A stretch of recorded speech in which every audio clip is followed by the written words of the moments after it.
C'est parti, concentration, elle joue gros. Émilie, c'est maintenant. Ça...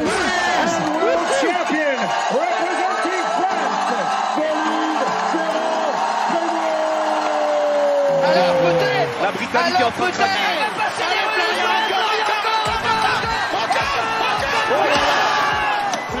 c'est fini. C'est terminé, bravo Marie-Pierce, elle a gagné, elle l'a mérité. Il va falloir y aller, elle y va peut-être.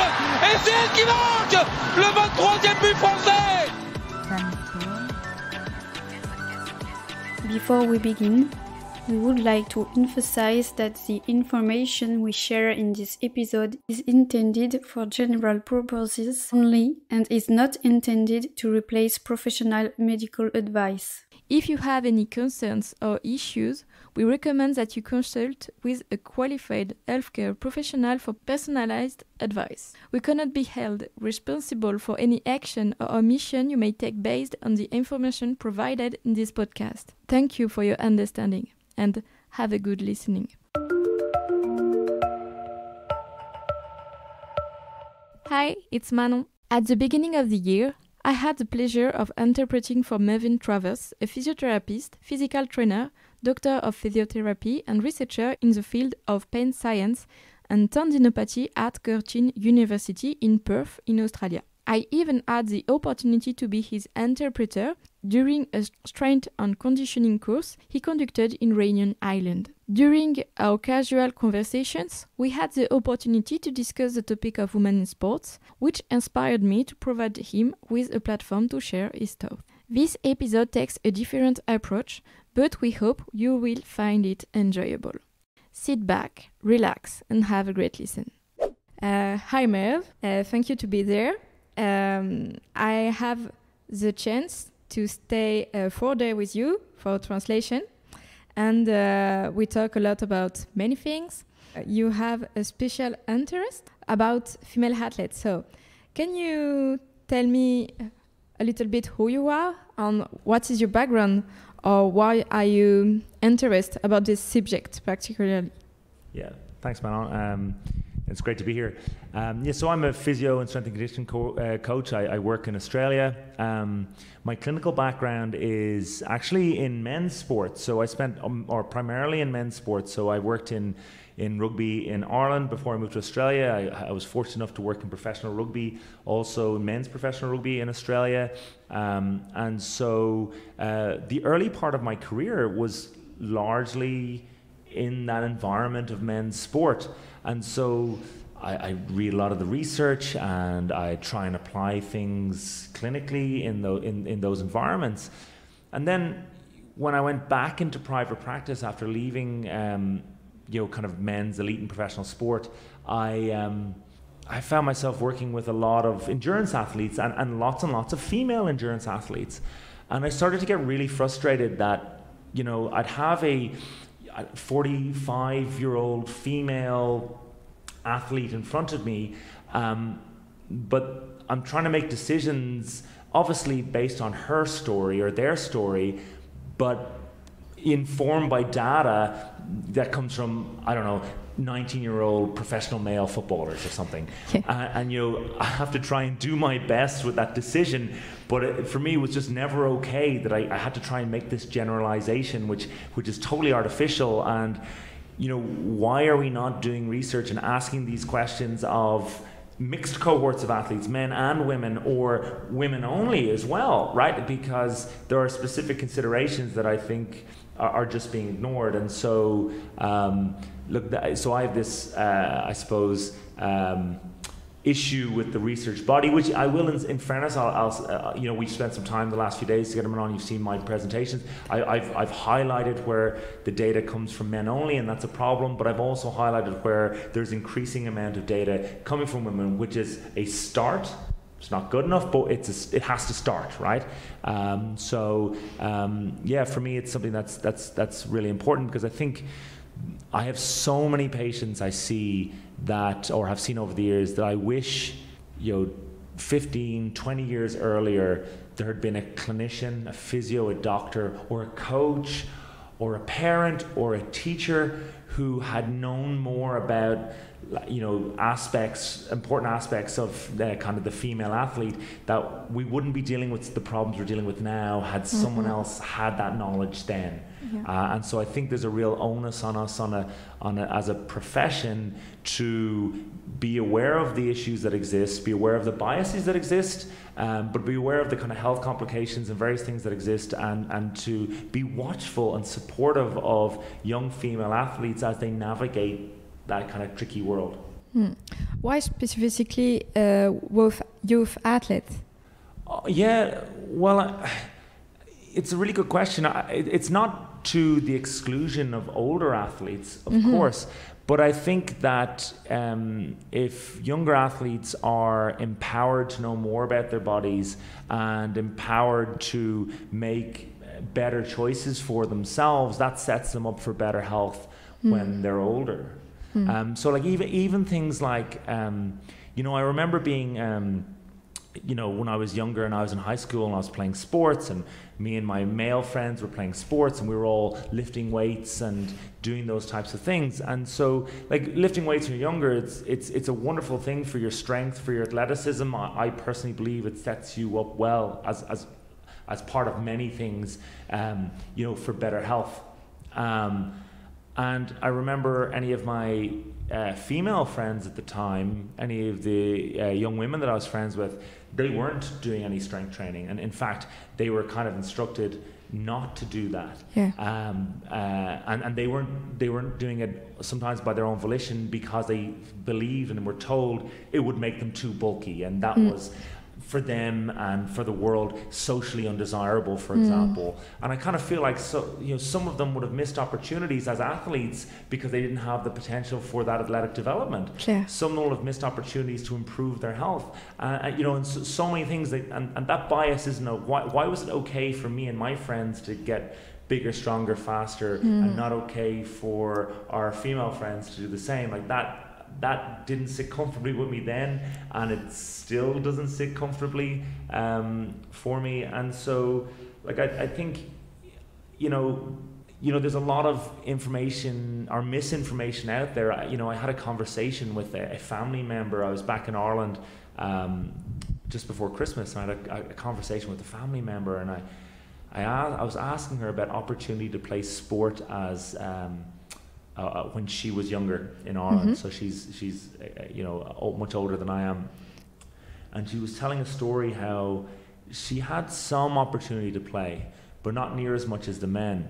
And I said, okay, well, kind of explain. She goes, well, for example, they were told not to play hockey, because it would affect playing a vigorous sport like hockey would affect their fertility, and it was made but this was being told by very important powers in the country. This was a widespread narrative coming from the top down, and the thing about it was, the social narrative then was that you, as a woman, it was your job, your role in society, to be at home and have children, you know.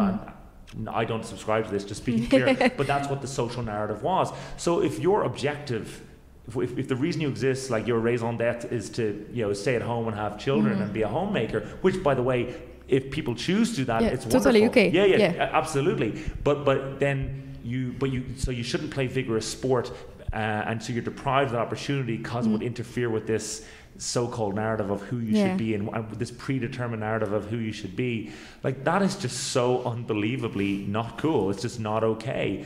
And it extends beyond that, because like, she explained how other family members had opportunity for education, but that wasn't extended to her, because again, there was no point, because eventually she was going to, you know, stay at home and have children type of thing. You know, and so even if she wants, she can't. Exactly, right? And so it spreads across a whole domain, but the idea that even sport and exercise and opportunity to exercise and play sport was wound up into this wider social narrative around a predetermined role for women, etc.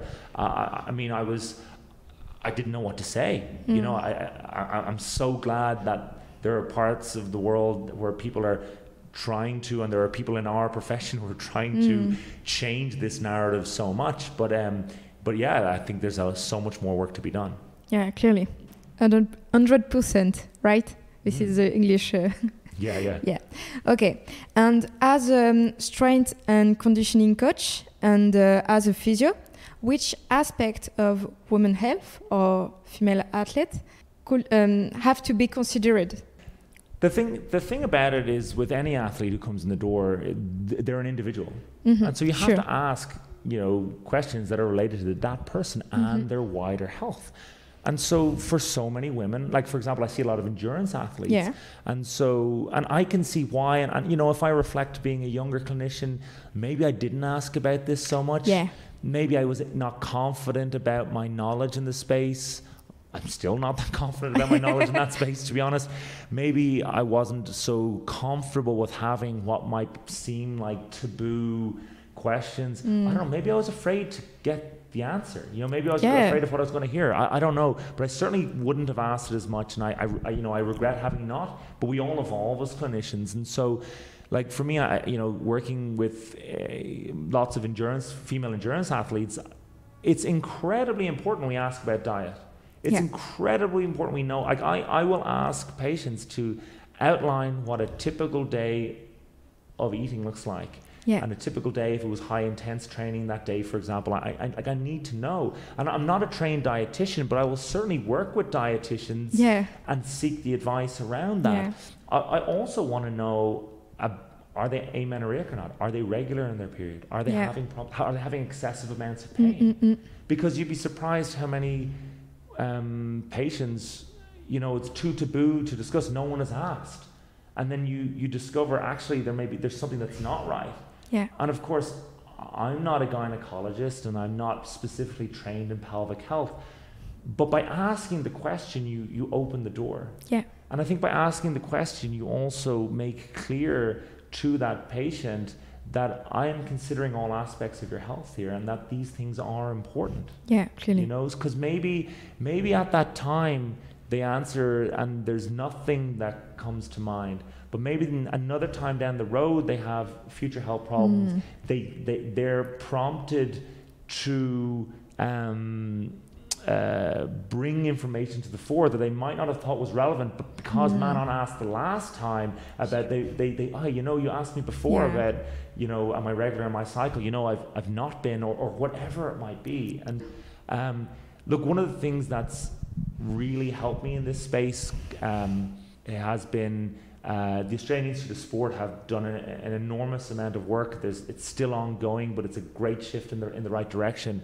And I'm not part of this work. I'll be very clear. I'm not taking credit for anyone's work. I'm just a clinician who has used these resources that have been put together by wonderful people at the Australian Institute of Sport, people like Dr. Rachel Harris, who's based in Perth as well.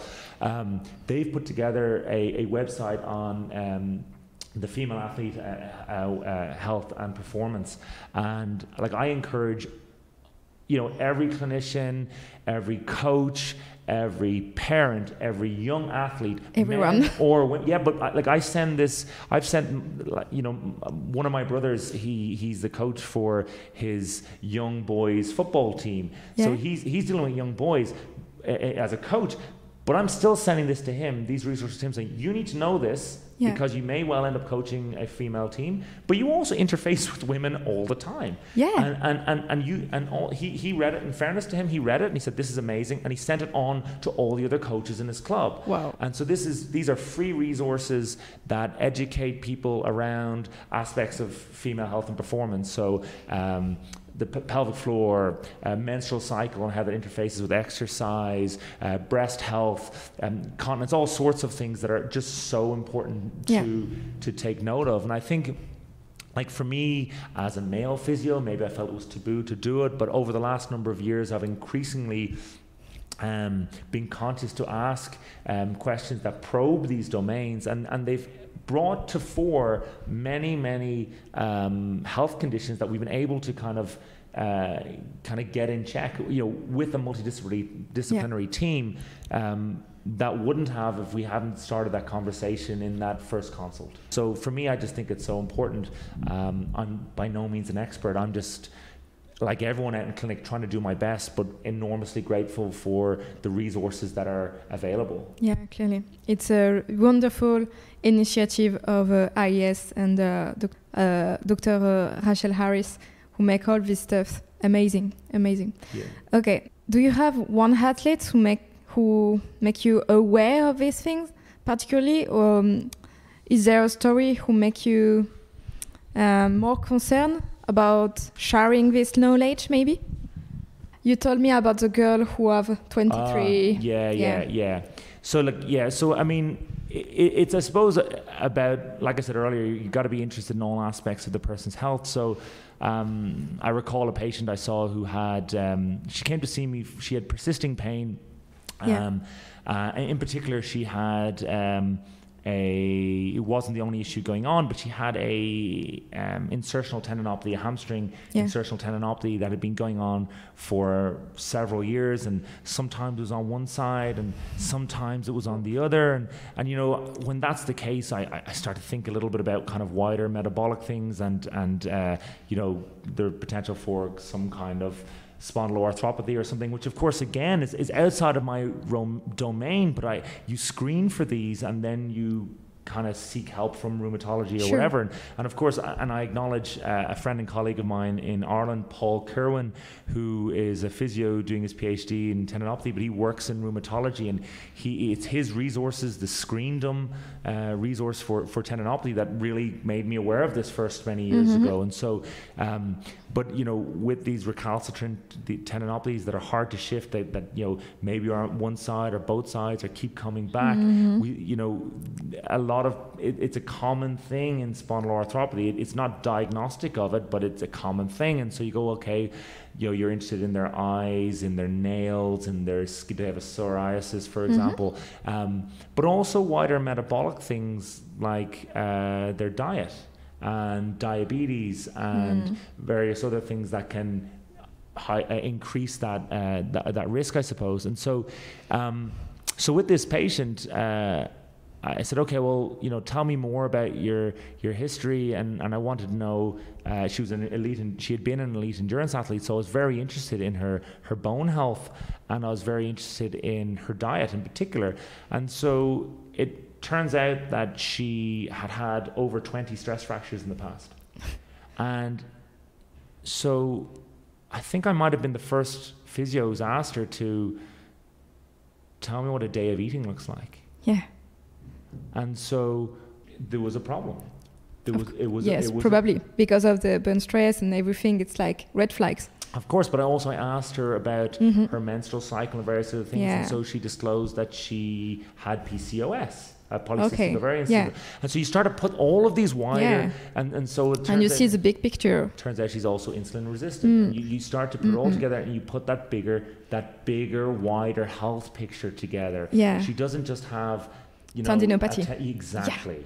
Definitively more. Yeah, exactly. But I think it's only through putting all those pieces together and knowledge, because if you are not aware about all these pieces alone, you can make it together. Yeah, sure. No sense. You can think about metabolic stuff if you don't know why. Sure. And like, and I was fortunate that she at the same time saw another physio in Australia who actually asked a lot of the same things. So maybe that reflects, I don't know, both of our experience, or maybe it reflects that maybe there's an increased knowledge and awareness, and clinicians are starting. I hope it's that. I hope it's that. Definitely. But we actually saw her on the same day. And so we had a conversation which helped us both put our heads together. Gosh, I think we're thinking this way, and referral to dietitian, referral to rheumatologist. You know, so all that stuff happens through having that conversation. The alternative is I just try and treat her tendinopathy, which I think is going to be pretty fruitless, because it's not the root of the problem. Clearly. Yeah. And she had a persistent pain. Yeah. So do you think you're more the pain is one of your special interests as a clinician and academic? Sure. Do you think there is some issue about pain and metabolic stuff like Rett syndrome or PCOS or insulino resistance? I don't know. Okay. Is the answer. I don't know. Yeah. It's easy. I mean, I can certainly think of patients who have those things and have persisting pain. I can think of those who haven't.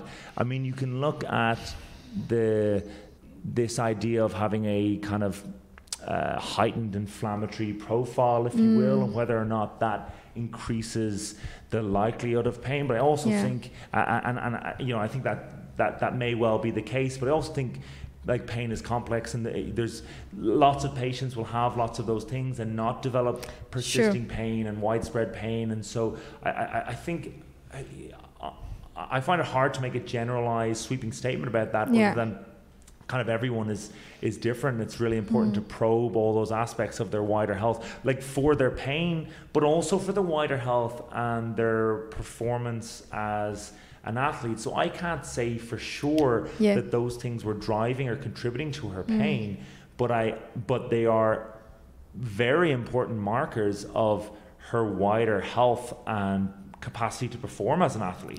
And so I have a responsibility when she comes to see me to not just look at this, body part where she says it hurts, but to look more widely. So I can't say definitively, like, she's on a better path and her pain has improved, but again, that doesn't necessarily mean they're causally related. But I do think I have a responsibility as a clinician to look at it with a wider lens, and to look and to engage with her health profile and her performance as an athlete with a wider lens. And I think I have a responsibility to that. And as a team together, we try and get her, back to where she was and beyond that, of course, if we can. But I can't say they're causally related. I think it's a dangerous thing to. It's like someone comes to the clinic, they see you, they get better. It's very easy to try and take responsibility for all of that. There's so many variables. So I can't say it's driving it, but I can say it interfaces with her wider health and performance, and we have a responsibility not to miss that. And she had 20 odd stress fractures. I kind of feel I really wish someone had asked this question in 2013, not in 2020 or whenever it was, so that's the thing. Yeah, clearly. Do you think the threshold maybe of sensitivity could be changed by... Sorry, I don't understand. The threshold... Oh, threshold, yeah. But it could be, sure. But this or anything, right? Okay. Yeah. How do you know? Like, let's say, for example, we improve her diet and we improve her sleep, and let's say we reduce her stresses in her external life and we change lots of factors, because that's what we do, and she improves, or any athlete improves, right? In both kind of pain, wider health, performance. Like, there's so many moving parts on that chessboard. Like, what's the move that really won for you? Can you say, it was 20% diet and it was 80% this, or we don't know. I don't think we ever know, and that's okay. Because we want to make people better, not to have right or to it's not about how clever Manon and Merv think they are in clinic, right? It's about what we. And so I think certainly what I try and do, and I think we have a responsibility to do, is try and move all those health markers in the right direction, and hopefully they make a difference to kind of pain, performance, and wider health. I think they likely. We can likely draw a more causal line between general health and performance than we can necessarily with pain. I see patients for whom we make all sorts of inroads in those domains and the pain doesn't get better.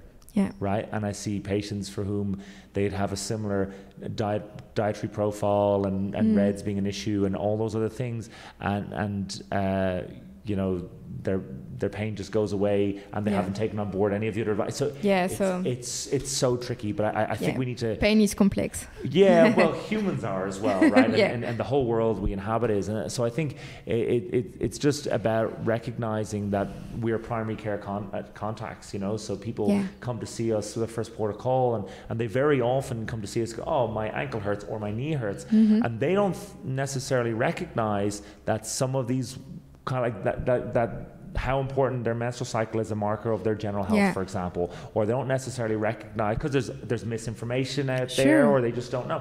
And so we as primary care kind of contacts or healthcare practitioners, I suppose we have a responsibility to have a lens on wider aspects of their pain than, or of their health, than just, okay, well, their knee hurts, let's look at their knee. Yeah. And of course that's important. It's what they've come for.